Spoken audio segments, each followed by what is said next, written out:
E aí, galera, tudo bem? Aqui é o Kael, professor de História Cola 01, e a gente está aqui no sexto ano para dar mais uma aula sobre o povo hebreu, né?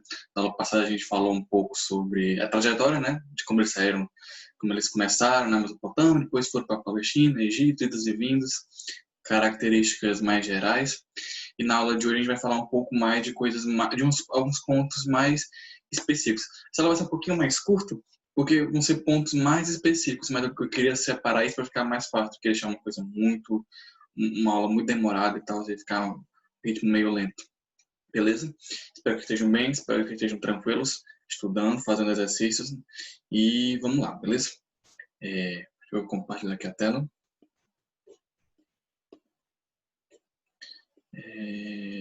Bom, para falar sobre a sociedade hebraica, né, é importante falar que no começo,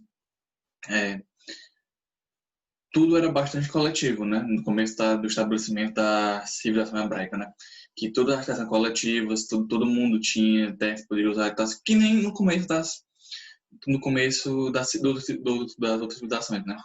E com o tempo, a propriedade privada foi surgindo, né? Tipo, as famílias pegavam suas terras, pegavam para si, e quem tinha mais terra, quem tinha mais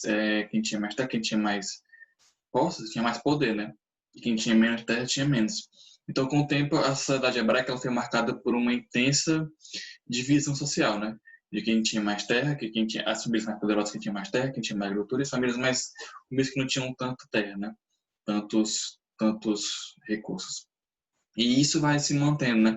Desde a era dos patriarcas, passando pelos reis, passando pelos juízes, depois pelos reis. Então era mais ou menos assim, né? A sociedade deles. No topo eram os patriarcas, ou os juízes, ou os reis, né? No topo. E o resto da sociedade era formado dos proprietários de terra e dos guerreiros, seguido pelos funcionários do Estado e comerciantes, e por fim, camponeses, pastores e escravos na base, né? Uma coisa importante de citar é que, uma coisa que a gente falou na aula passada, é que no começo havia muita autonomia as diferentes tribos, né? A gente lembra que tinha diferentes tribos, né? Tipo, tinha as chamadas 12 tribos. Cada tribo ela era autônoma. Tinha o seu chefe, né? O seu patriarca e tal, seu chefe político e militar. E as tribos eram diferentes lugares, né? Mas elas tinham elementos em comum, elementos culturais comuns, elementos de economia comum, e elas se comunicavam, né? Elas se falavam. E com o tempo, essas tribos foram se unindo, tipo, se unindo mais proximamente, se unindo mais politicamente, durante a época dos juízes e dos reis, né? Que elas foram se centralizando e ficando centralizadas, né? Houve uma centralização política bastante grande, mas a divisão social ela vai se manter assim, beleza? Com os reis, juízes e os patriarcas em cima, dependendo da época, né? Se for na época dos patriarcas, os patriarcas estão em cima.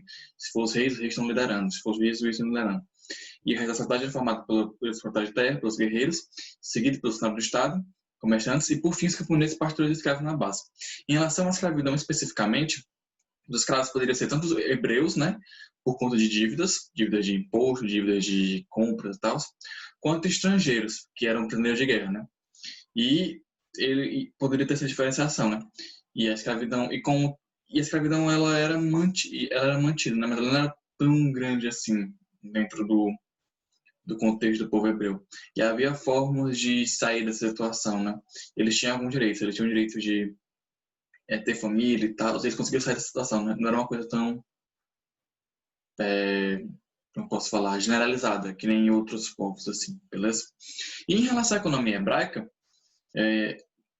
o povo hebraico ele era primeiramente um povo seminômade, né? Alguns falam que ele era completamente nômade, outros não, mas eles eram seminômades, né? Ou seja, eles se moviam de um canto para o outro e depois fixavam um pouco, se fixavam um pouco, depois se moviam. E eles se baseavam principalmente, por conta disso, na questão de animais, né? Porque a agricultura era mais difícil, já que eles não se fixavam num determinado lugar, e além disso, as terras que eles ficavam geralmente não eram tão férteis assim no começo, né?